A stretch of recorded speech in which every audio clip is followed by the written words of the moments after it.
前总统被韩粉赶下台。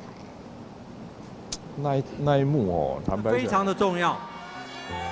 我们邦交国，国民党加油！来，国民党加油！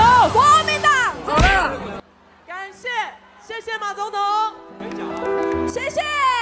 坦白讲，我倒是有点目瞪口呆，你知道怎么会？怎么说？很不可思议吗？这个就有一点。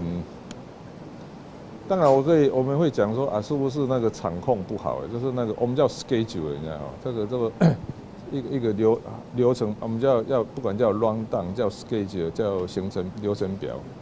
坦白讲哦，当然比较善意的解释是流程表事先设计不好的哦，或者说他那个准时的问题有问题。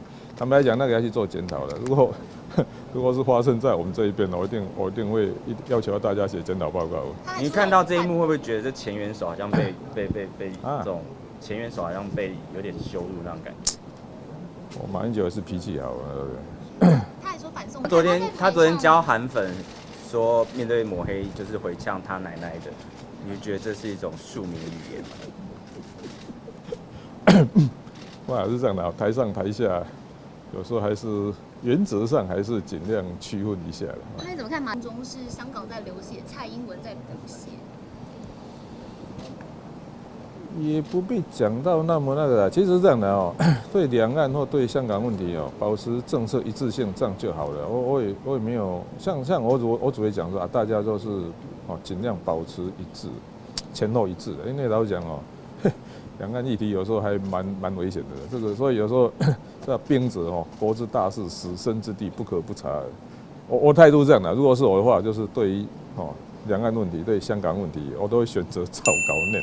因为哦，像我们这个有时候乱讲话的人哦，所以可以乱讲话的地方，规都可以乱讲话。这种牵涉到国家的哦，哇，这个还是原则上还是一致啊，这样就好了。市长夫人好像就是在脸书上替您抱不平，她说现在好像要胜选是比较把你。有那个夫人嘛，没有啦，我觉得陈佩琪有时候这个叫关心嘛。这个好太太。可是他的发文跟他的发文，好像网友都是不领情，觉得说他这样子好像在消费雅思综合症。没有啦，那其实我们家比较严重的是我那个大儿子，还不是我。后来他妈妈，不管是作为太太或做妈妈，她有她的，人家说关心嘛，关心，我只能说关心了。市长。